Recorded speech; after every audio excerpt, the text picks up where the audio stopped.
want answers? I think I'm entitled. You want answers? I want the truth. You can't handle the truth.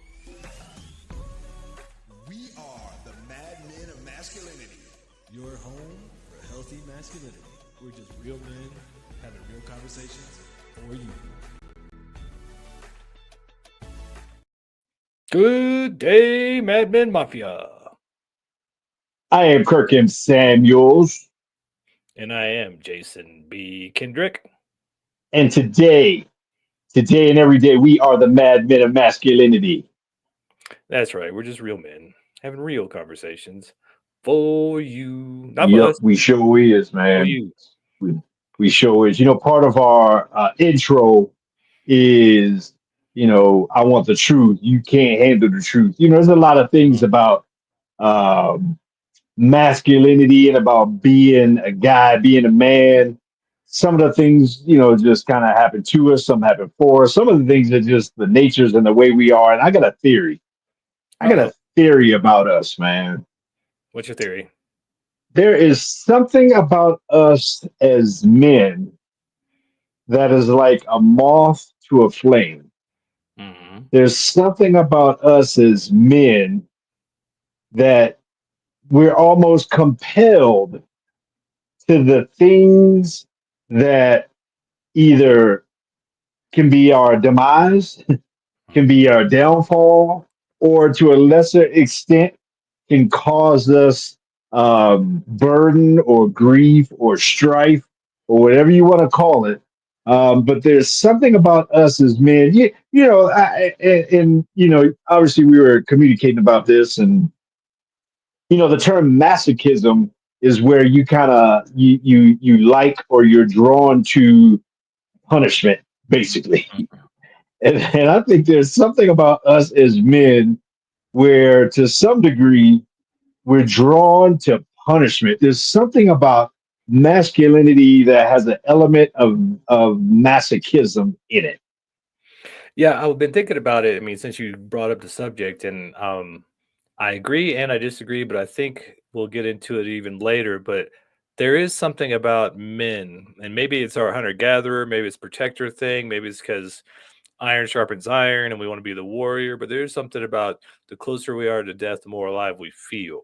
The more, adrenaline sports, the more damage we take. And I think in some cases, even in those scenarios when we cause ourselves pain, when it's done in those things, those activities that generate the testosterone, that generate our masculinity, that are the things we use to kind of hone our sword, if you will, those even make the best stories. It's like that time when I broke this doing this, or I broke that doing that, or I got this black eye, or this, whatever the story is. I mean, as long as it's in the pursuit of masculinity and making ourselves better and being a better man and kind of sharpening our swords, I think, that goes hand in hand kind of with that, the closer we get to death kind of thing, the more masculine we feel, the more alive we feel. But on the other hand, what I think is paramount today is that most of our masochistic masculinity comes from a lot of the negative shadow behaviors like nice guy syndrome and not having masculinity in our lives is probably truly more the masochistic masculinity today. I'm not going to do it now because I want to at least wait a segment, and I want to tell you where this came from. And when I tell you this, it's going to go in a whole different direction. I guarantee it. So do I need to go ahead and do my spiel now before you throw it off? No. I just, the more I thought about it, the more I'm like, okay, on the surface, I mean, there's two totally different aspects of this thing, but what brought this to mind in the past few days is something that is probably the deeper degree to the thing that we see on the surface, at least in terms of an example that brought this to mind. But yeah, I mean, maybe there's something about us that danger makes us connect with the idea of masculinity. And all of these words are kind of loose. I went to public schools. I don't have the Webster's depth of dictionary words and all this other kind of stuff. I'm just a dude, man. But anyhow, so there's something about just things in life that could be detrimental to us that somehow we grab a hold to, or grasp a hold to, or at least gravitate towards. Um, but and sometimes it comes off as being just thick-headed and stupid. It's like, why do you do that kind of stuff, man? And it's, but it's, I don't even know what the real answer or solution is, other than it's just an observation about us as guys, just the guy nature of it all. Well, yeah, I think some of that's that kind of that testosterone fueled nature. I mean, you remember when we were kids, and as soon as we started growing up, it was watch this, and then as we got older, it was kind of like got to that hold my beer, watch this. You get to those things where trying to show out, trying to show off, trying to show how tough you are, masculine you are, or um, those attributes of masculinity, like how tough am I, how strong am I, how much can I put up with, who can I beat at what. And I think in some cases, when we don't have a healthy outlet, it can go sideways and become those things that could take us out. But I think in a lot of ways, that's just kind of how we are wired. Like we want to be able to show that we're the warrior. We want to be able to show that we're tough and strong. So we do these different things to show off or show out. Or I mean, you look in nature, the females are not the pretty ones. It's the males. They got to have the big Mm. feathers and all the colors and show out and show off. And so maybe in our humanness, that's our way of showing out, showing our feathers and stuff. But that's one aspect of it in kind of the healthy way. But then again, it can go askew. But I also think that there's, a lot of the kind of other side of the coin where nowadays a lot of this masochistic behavior isn't really about showing our feathers and showing off. It's just kind of what we've been taught. And we focus on a lot of this negative behavior because that's all we know. And in a lot of ways, we don't realize how masochistic and how self-punishing and self-detrimental we are in our behaviors every day because we're not taught necessarily what good, healthy masculinity is. There's a video that comes to mind, and I saw it. I haven't seen it in a little while, but it's two like little boys. Man, they can't be no more than, I don't know, 3, 4 years old, maybe something like that. But these two little boys, and I'd assume they're related. Maybe they're brothers, maybe they're twins. I don't know. But they're standing like on opposite sides of this flip up trash can where you step on the lever and the trash can lid pops up. And like one of them was on one side with the foot lever, and the other one was on the other side. And when the lid popped up, it would smack the other one in the head. And so the one with the foot lever would just like, push down on the lever and they would come up and smack the other one in the head. And then when it did, they just started cracking up laughing. And they would like, do it again, do it again. And they would do it over and over again. And then they would change sides. And then the other one would take turns pushing the foot lever while the lid of the trash can came up and smacked the other one in the head. And, it's kind of indicative of, and, you can go find the video. I'm sure it ain't hard to find, but it's kind of indicative of how we can be as guys. You don't see little girls doing stuff like that. You don't see, you watch videos, you don't see a whole lot of women doing parkour, jumping over buildings, doing flips and all this other kind of stuff. You don't see a whole lot of, you won't find a video of a woman that challenging herself to jump out of an airplane without a parachute and landed on a pile of boxes, or just stuff like that. And when you just think about, some of the things and some of the ways, again, I mean, you can come up with all the videos of people doing dangerous stuff, and you don't find a whole lot of videos of females doing these kinds of things. And so, like I said, I don't know beneath the surface. I don't know what it is about us that drives us to danger, drives us to things that ultimately can cause us pain or strife or grief or whatever it is.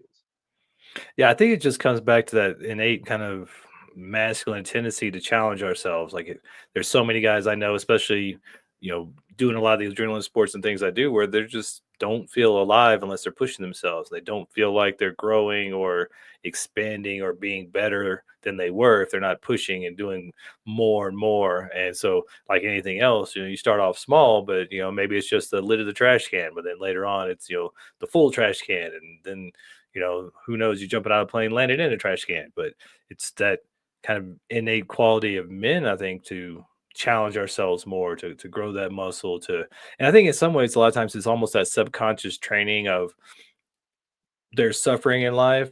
but I would rather suffer about the things that I choose. Like, I can choose to suffer in this way. I can choose this pain, or I can choose this way of doing things that may not be pleasant, but at least I'm choosing it. And I think we, especially, we went through basic training. We were in the military. It was not pleasant. And most of us would not want to go back through basic training. But during that time, we definitely felt a surge of like masculinity. We definitely felt strong within ourselves. We definitely felt like we were becoming more men because we were being challenged, because we had to do all these things. So maybe it's just something innate in us, because we're meant to be the protectors and providers and go out there and slay the dragons and kill the deer and bring home the food and do all those things to protect our family. Maybe it's just a subconscious or just a natural way that we train ourselves. Like, hey, how can we push ourselves? How can we make ourselves tougher? How can we become the best version of ourselves that we can be?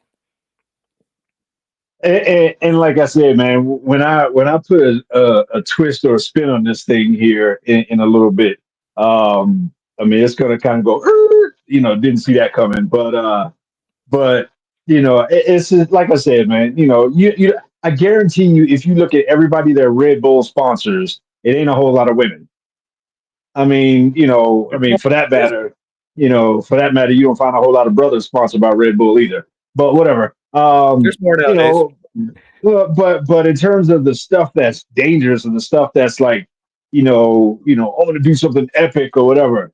It's just, I'm sure right now, if it's in season, there's a line of people waiting to climb Mount Everest. That right now, it's crowded, nowadays, and it's hard to get up there just because all the crowds. But when you look at that, overwhelmingly, it's men that do that kind of stuff. I'm going to risk my life to do this. I'm going to risk my life and put everything on the line. I may not make it back. I'm going to kiss everybody at the pier or at the airport. And maybe I'll make it back. Maybe I won't. But there's something about us as men, man, and maybe we'll get into the whole idea of whether it's something to embrace as part of who we are and to see the challenge in that, the challenge, the victory in the challenge, or is it something that we need to kind of, maybe in some ways, in some areas in our life, maybe we need to kind of re-examine some of this stuff. I don't know, but there's got to be a fine balance in all that, in terms of that being just kind of how we're wired and how we're driven, and some of the stuff that we do to either challenge ourselves or some of the stuff that we do to just be stupid. Yeah, I mean, it's like anything else. There's, wisdom and moderation. Too much of any one thing is a bad thing. So, yeah, there's definitely an amount of challenge and danger that can strengthen a man and make him feel more of a man, make him feel better about himself. But then, yeah, it can go too far. Like anything else, you get addicted to the adrenaline, you get addicted to the rush, you get addicted to that challenge. Then you end up frozen to death on a mountain, and Mm-hmm. then who are you gonna blame? And who you gonna blame? Well, there's nobody to blame for taking a break, man. Let's take a break. Let's do it. We'll be right back. Madman and Masculinity on KLDC.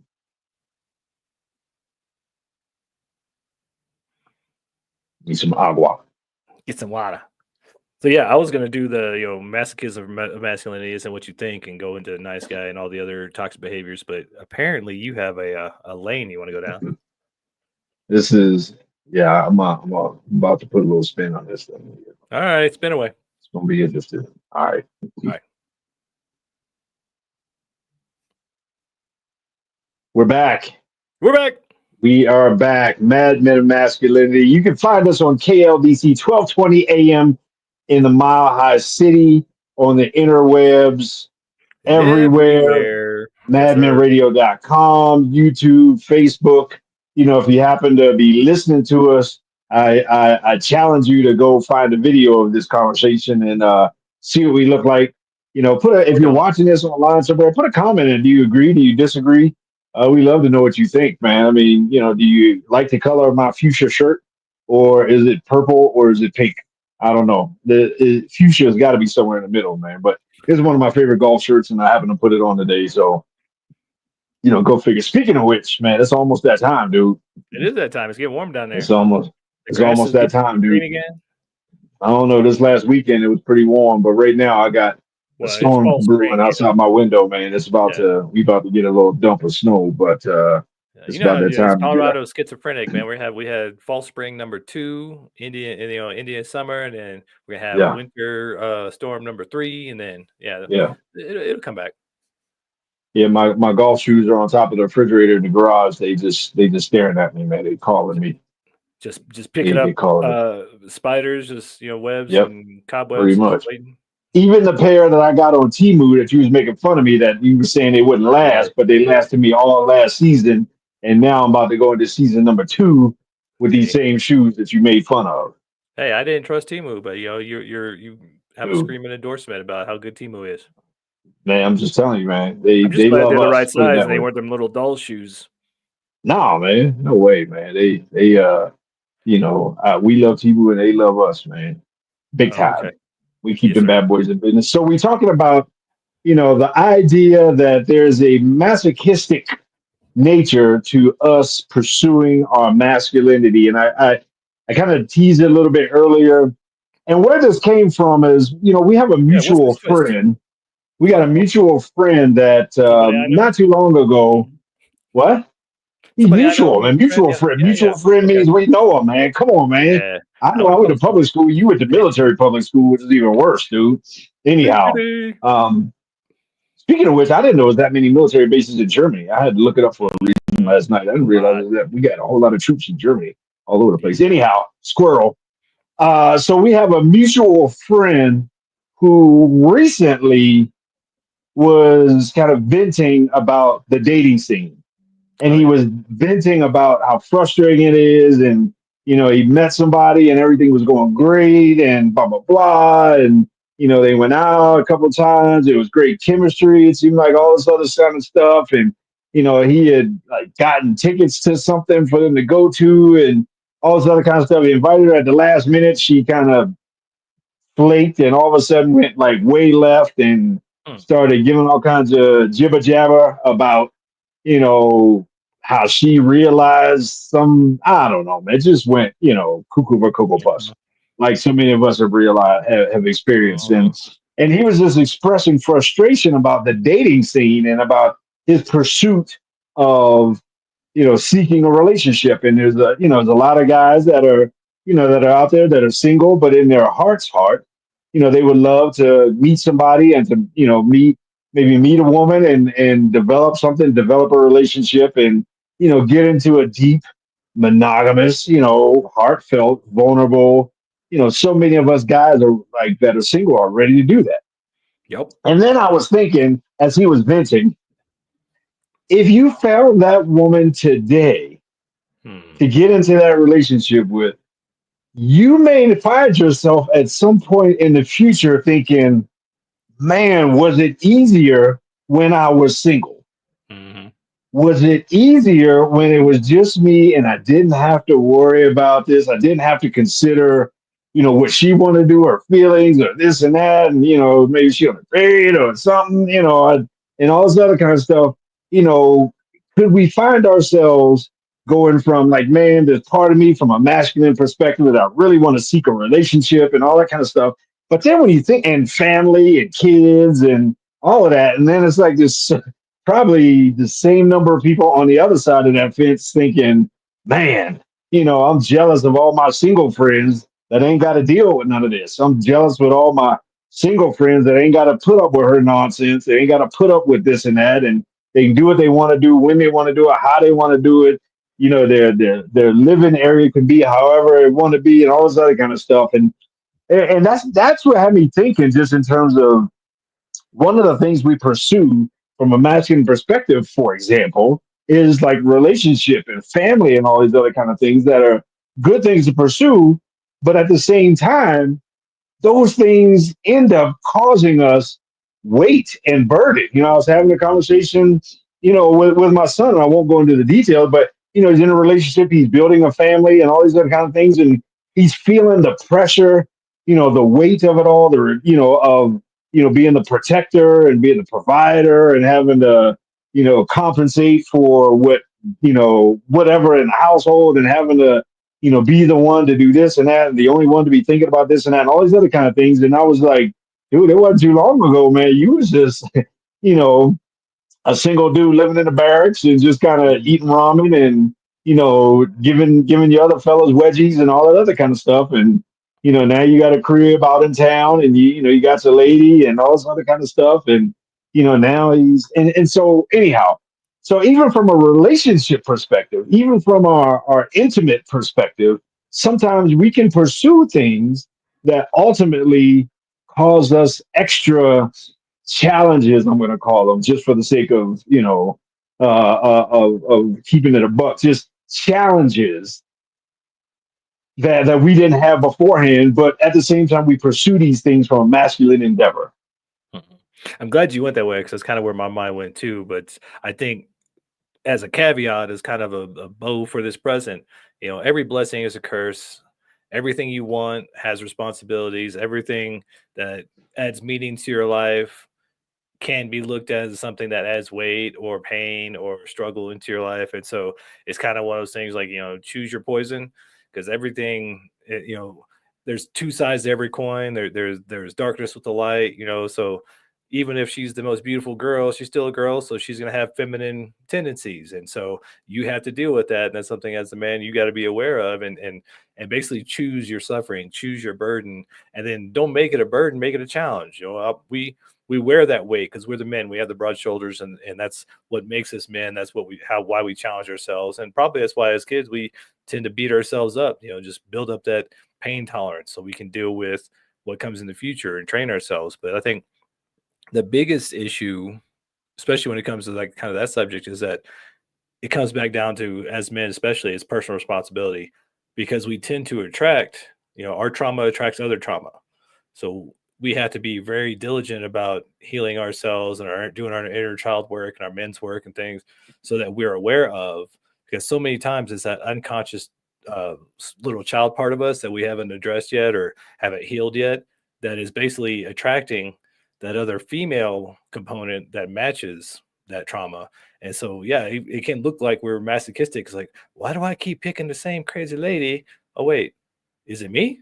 And then we have to go down that rabbit hole and do that work because until we bring ourselves to a certain level or a certain awareness, then we will keep unconsciously bringing in that self punishment, if you will, that mass. We will be beating ourselves up with our partners and the things. But yeah, I mean, everything's a blessing, is a curse. Having the wife is a blessing, but it's a curse. Having the kids is a blessing, but it's a curse. Being single and not having those responsibilities is a blessing, but it's a curse. So it's your choice. Pick your poison. What suffering do you want to choose? And I'm telling you, man, it's more often than not, it's the thing that we don't have that we see as the challenge we want to pursue, not recognizing that in that pursuit of that challenge, when you grab the bull by the horns, You then got to what? pull it. When you get on the back of that, that 800-pound bucking bull, now what? When you pick up the pit bull by the ears, now what? When Mm. you decide to attach your heart to to a woman in the form of intimate relationship, when you decide to lay down with a woman and share yourselves physically, and whether there's a emotional attachment, a spiritual attachment, whether or not you produce a baby, all these other kind of things, then it's like, now what? So all of these things that we pursue, you know, you got to understand that on the other side of that challenge, they say the most dangerous part about climbing Mount Everest is not on the way up, it's on the way down. And so, the other side of ascending to that mountaintop experience is the journey that goes beyond that. And when you're at the top of Everest, you're at the top of the world. There's nowhere to go but down. But that's where the real challenge is. Yeah, I mean, it brings up a good point because it's something that we do almost not religiously, but oh, what's the word? Um, anyway, we don't say, especially as snowboarders and skiers, a lot of times when we're coming down the mountain at the end of the day, we don't say one last run or one more run. That's always when you get hurt. It's always when you break something because you're tired and you're not paying attention. It's like you come down on Everest. Oh, we already summited. We're good now. And then of course you get lackadaisical and you come down. So we usually say things like, "Oh, let's do two more runs and skip the last one." Like we don't proclaim to the universe we're doing the last run because that's when accidents happen. It's like most accidents happen a mile from your house because you get lackadaisical. And I think a lot of it, and we'll get into it more in the next segment, but there's that negative cognitive bias that we're trained into a lot of times gets us focused on those negative things. And instead of being like, oh, I've made it, I made it to the top mountain, let me appreciate these things. It's like we go, oh, whew, I'm done with that. And then we drop that. And now we're not paying attention to the good things. Now all of a sudden it's like, oh, I got this lady and these kids, I got all this responsibility. It's like, no, you got a family, you got all these blessings. We tend to focus on the negative side of things. And so the next segment, we'll definitely dig into more of that. But that's a lot of that mindset stuff that we don't pay attention to. And so when we choose these responsibilities, when we choose these things, they can turn into a curse. It can turn into us beating ourselves up with this thing because we're probably in a lot of ways, and I think we'll probably spend a lot more time with this in the third segment, but not being masculine enough to create a foundation, to be the leader, to be the one making the choices, and to be the one saying, this is what I expect and accept and we'll do. And a lot of times nowadays, we just don't do that as men. We've been feminized. And so we're just like, whatever you want, dear. Then now she doesn't respect us. And now we're just being abused left and right and disrespected because we haven't done our job as men to be the foundational leader. Yeah, and more often than not, we see we see the challenges in the context of what is the perceived victory. And then when we get in that challenge and we see the conquering of that thing as the victory, then we do take our eye off the ball. Then we do let our guard down. And it is one of those things that when you don't go full speed, that's when you get hurt. When you don't go all in, that's where you let your guard down. For sure, when you see the victory as the wedding day, you set yourself up for failure because you don't understand that, man. That's The just the wedding beginning. day, that ain't work at all, dude. I mean, it ain't work to fall in love. It's work to stay in love. I mean, it ain't work to conquer a woman's heart. It's work to maintain a woman's heart. I mean, that's the flip side of that thing, and we lose sight of that when we see planting the flag or taking the picture in the moment as the victory. The victory is not. It ain't in the middle of the journey. It's at the end. Yeah, speaking of work, it's time for us to work ourselves a break. So we'll be right back. We are the Madmen of Masculinity. This is KLDC. We'll see you in a minute.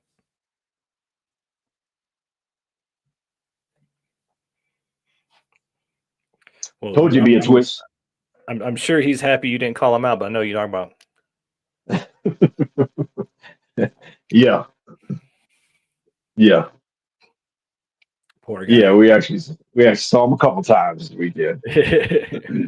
Like, no, It sucks. It's tough out in these streets. it is, man. Even for Playboy, even for our face, Yeah. he's still tough in these streets. Yep. Yeah, if we were the A team, he would be face. Mhm. All right, you ready? Mhm. Yeah, we're back. Yes, we're back. We are the madmen of masculinity. We are back like Superman's cape. We are back like what's back? Bell bottoms ain't back. Afros ain't back. I don't even know what's back. I don't know. Whatever. Wizard of Oz movies. Sure, they're back. Um, speaking of back, man, they got one night only movie Purple Rain is in theaters. Ooh, I'm going to go see that thing, man. Man, you go see that. Wifey got me some tickets for a birthday, man. We gonna go see that bad boy. See, Anyhow, that's a good lady right there. She knows what's up. yeah.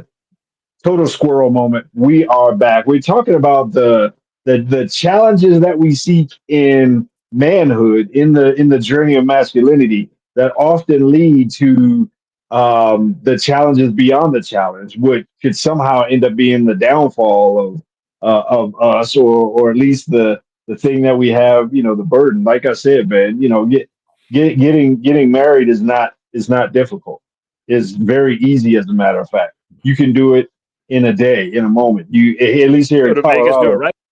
you can go to Vegas, do it right now here in Colorado. I mean, man, you go down to the court and basically fill out the little paperwork.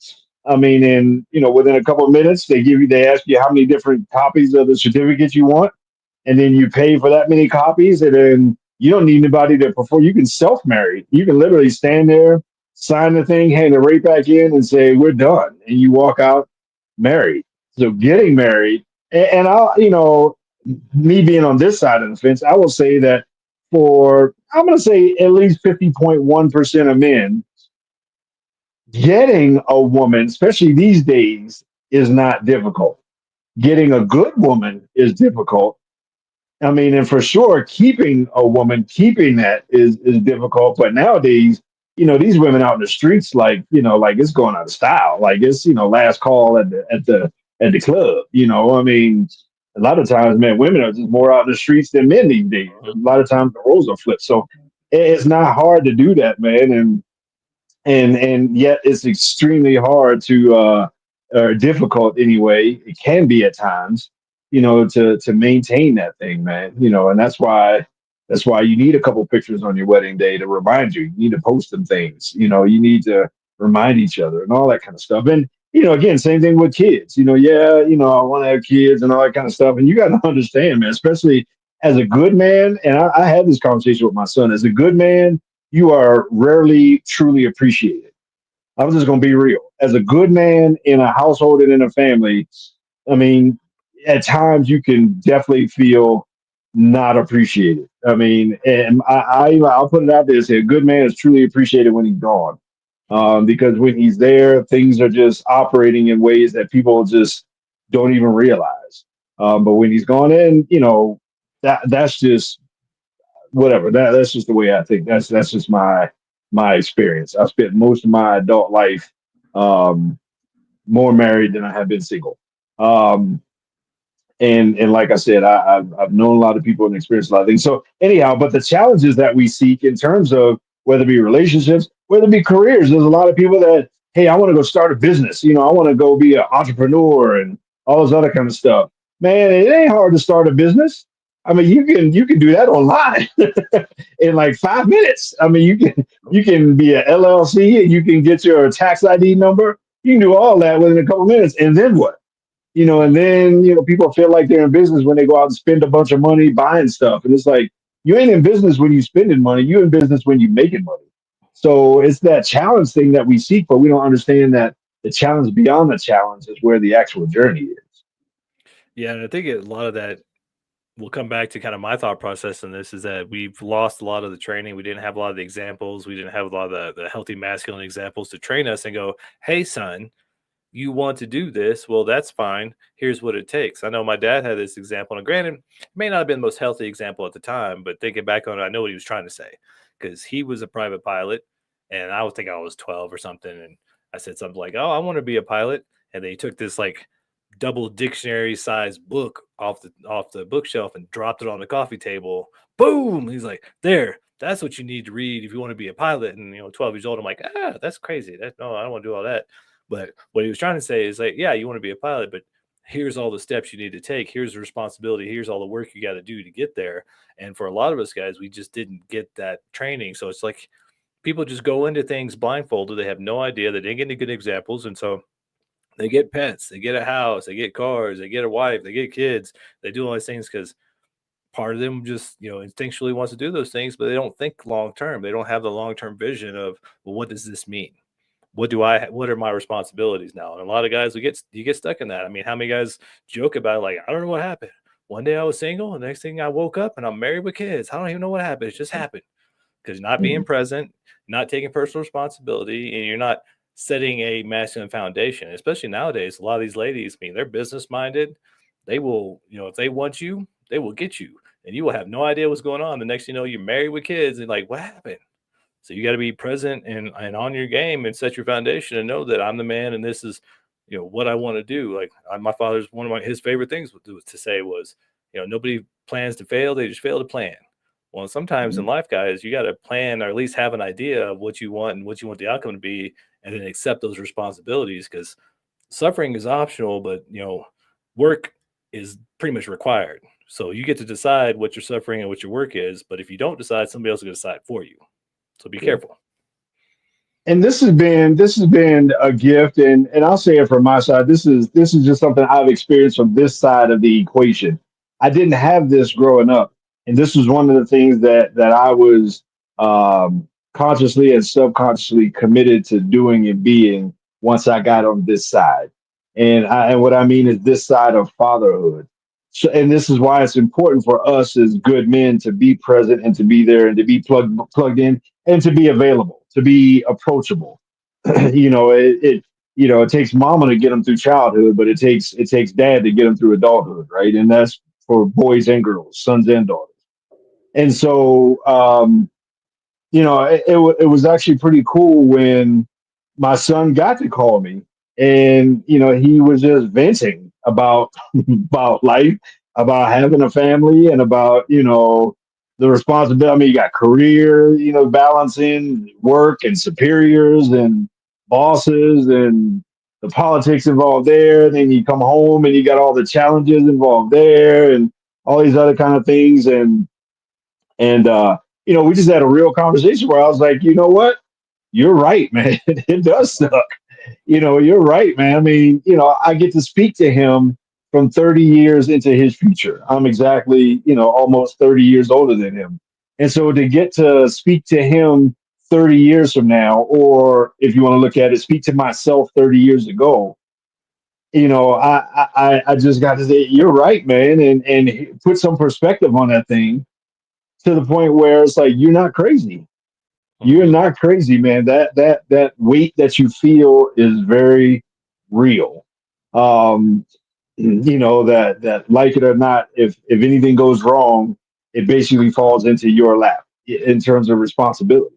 I mean, even if she cray cray, I mean, that goes all the way back to the garden. I mean, that whole story. I mean, she go off and do her thing, and you still like you're standing there like the emoji, right? I mean, so so it was a cool experience, and this is where good men can plug into at least our kids' lives and be there and be available. And this is why it's important.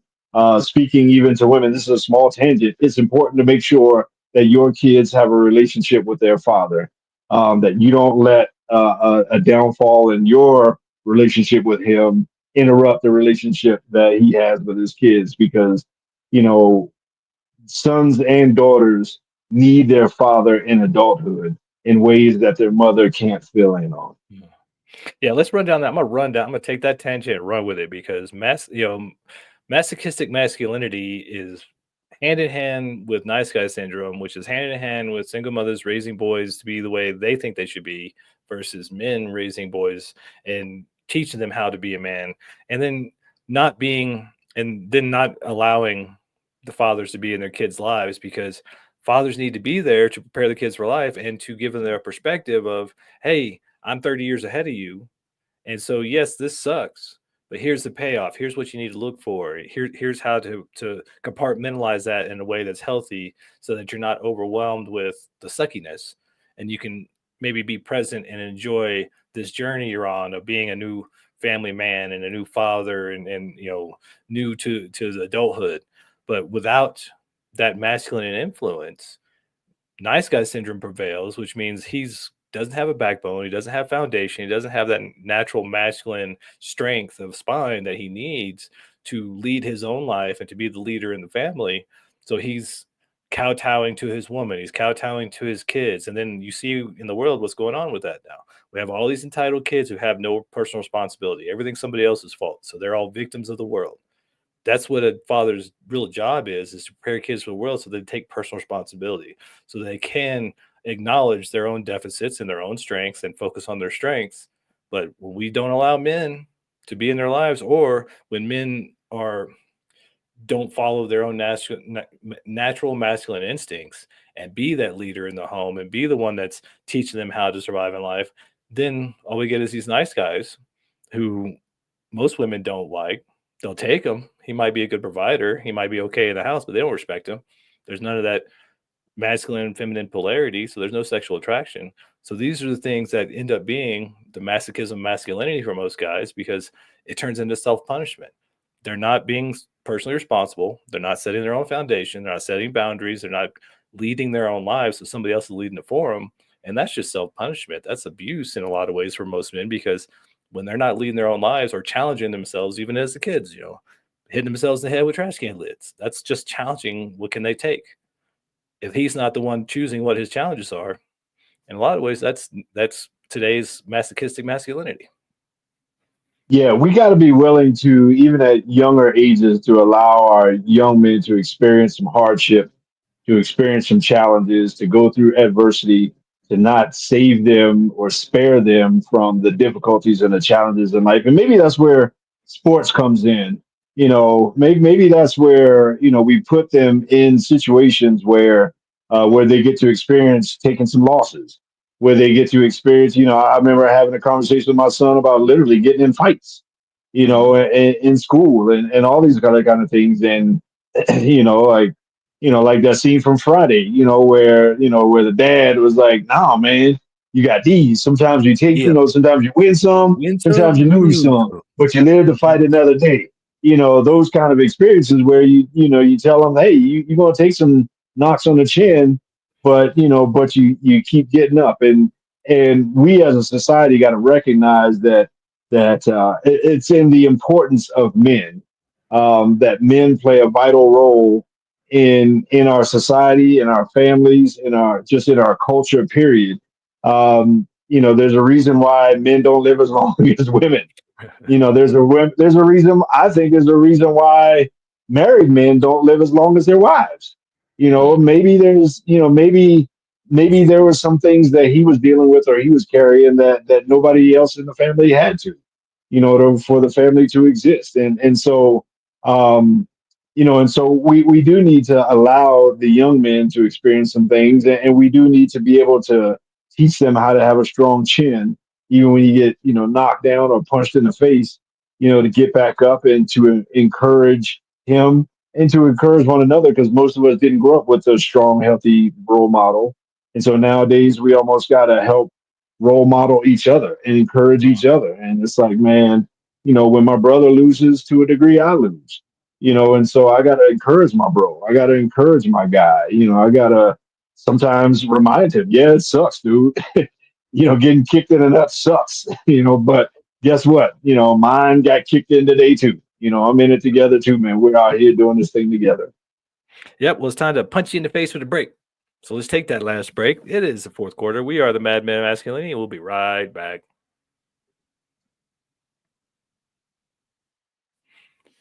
Yeah, sometimes we should just punch each other in the face just so we know we can take a punch. Dude, isn't that what martial arts is about? Yep. People I that are used martial to arts training, I used to joke about that. I was like, I'd literally pay somebody to beat my butt in class. Like that's what yeah. martial arts is about. Go in class, get my butt beat, and then learn how to not get it beat so bad the next time. Sometimes it's about learning how to take a punch, Well, learning how to you take a can't feel punch like in a life. man. You can't feel alive as a man if you think you got a glass jaw. Like if you've never taken a Right. punch, like it's like Right. Fight Club. Like if you've never been punched in the face, then how do you know? Yeah. And to that degree, when you go snowboarding, you're not afraid to fall. Uh-uh. I mean, you probably don't fall much, but even if you do, it's like, yeah, when I watch guys do them big jumps and they fall and Yeah. flip and all that kind of thing, they get right back up. Me, on the other hand, because I've never been conditioned Yeah. to get over the fear of falling, that where I can actually get into the enjoyment, get into the sport, and and to have fun with it. I went snowboarding a couple times and I was like, hell no. Ain't Like, for me. I'm done, dude. No, that joy hurt, man. You fall fast and hard with a snowboard, man. I ain't, no, Yeah, that's brothers one don't thing do you that. you you you have to learn. I think that's one of the things we got to teach the kids too, as part of our adult male responsibilities. Is like when I was skateboarding and snowboarding, like you have to learn how to fall. There's ways that you Mhm. can fall that lessens the damage. You can roll with it, things like that. And if you don't have those lessons, then yeah, it hurts. It hurts you a lot. Which everything we just said for the past 15 seconds, we got to come right back with for All the right, radio, because that was dope. all right, we're ready to go.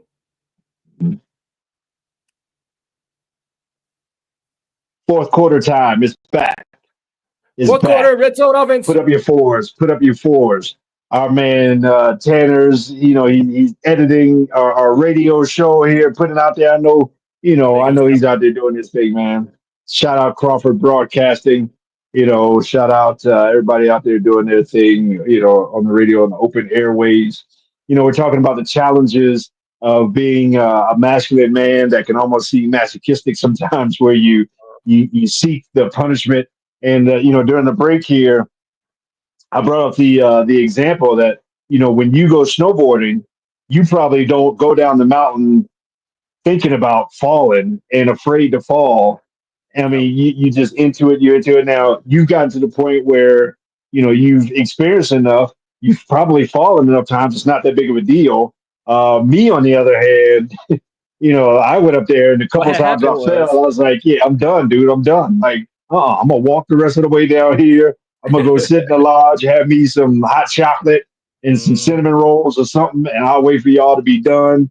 And I'm out of here, man. I was like, no way. But when we don't condition ourselves to deal with the falling, with the challenges in life, man, then we do fear those kind of things on the back end. yeah, I mean, it's like the whole fear of failure and perfectionism is a fear of the repercussions of what happens, and when you don't have that experience, then you avoid it. But I mean, like I was talking with Kirk during the break, learning to skateboard and learning to snowboard, you have to learn how to fall because it's not a if or when, or it's not like will I fall or not. It's like you're gonna fall, but it's how do you fall? Can you roll with it? Can you fall so that you don't hurt yourself? So it's not such a big impact. And that's a lot of what the mentorship of men to the children is teach them how to fall, how to get back up, how to manage those falls, manage those failures, how to know that that's not the end all be all and it's not the end of the world. You just fell down. So now you get back up. And then as you gain more experience and toughen up more, then it doesn't feel as painful. And you learn how to take a punch, you learn how to fall, you learn how to roll with it. These are the things that most young boys are doing when they're roughhousing. They're learning their limits. That's why having a man in the house is so good for especially young boys and even for little girls because they get to learn their limits as well. Because some of these little girls are strong, they hit you in the head, it hurt, but you got to teach Mhm. them here's a limit to that. These are the parameters that you can work within, but you also have to learn how to deal with failure and falling and pain and all these things because these are just facts of life. They're gonna happen. Suffering is gonna happen. It's how you deal with it that is the important lesson. And when you don't have a strong masculine figure in the home, a lot of times that lesson goes unlearned, and then you get victimhood mindset, you get entitlement, you get all these kids who don't know how to take personal responsibility and fail forward. And that's why we have this gang culture in America today, where it's really an artificial form of masculinity. It's an artificial form of family and support and mentorship and rite of passage and all these other kind of things, where they take a young man and if you want to join this, if you want to be part of our gang, we got to beat you up. We got to beat you until to the end of your life. Okay, now you're with us. But then, you know, the culture says we use weapons, we use guns, and we'll just break out a gun and shoot somebody and kill somebody, kind of thing. As opposed to, quite honestly, back in the day, at least, not to be that guy, old guy, old guy, but Old back in the soul. day, if you had some beef with somebody, you met at the flagpole at 3 o'clock. Mhm. You fought it out. Whoever won, quote unquote, won, and whoever lost, quote unquote, lost. And but then that was it. And most of the time, y'all ended up being good friends afterwards. I'm thinking about the movie since I talked about this modern gang culture versus even back in the day. When I was growing up, it was weird, but one of the movies I really used to like, and I watched it several times growing up, was that movie Warriors, right? Mhm. And that movie Warriors was one New York street gang trying to make it all the way back across city, to their home turf or whatever it was, and they had to go through all these other gang territories. And looking back in hindsight, there was no guns in that movie. People had maybe bats or chains or something like that, but it Them was glass all pretty much knuckles. hand to hand combat. And yeah, brass knuckles, or he had the little bottle, ching ching ching ching Ching, ching, ching. warriors, Warriors. I come remember out that. and play. But that was even back then, that masculine culture was like, no, we're gonna fight it out kind of thing. But nowadays it's like, I'm gonna stand 10, 15, 20, 100 feet away and just pull a trigger and shoot and shoot and shoot. And now we're burying our next generation by the droves because we don't have a culture of facing that challenge and being okay with taking an L, being okay with taking a fall, and that's something that's gone now. Yeah, I think that why so many times, especially masculine culture, when two men fight it out and then they become friends afterwards, why men can have a fight and then have a beer right afterwards is that kind of challenge, that bonding, like the crucible of masculinity. Like we went through this together, we tested each other. And we don't see that now because everybody's so afraid, that perfectionistic mindset. We're so afraid of failure. We're so afraid of taking a loss. I mean, even back to you even mentioned Friday before when he's like, all you kids today are punk made. Like you want to go out there and shoot, but we used to just fight it out. Sometimes you won, sometimes you lost, but you live to fight another day. These are the examples of what healthy masculinity and that foundation builds in our children and in the world.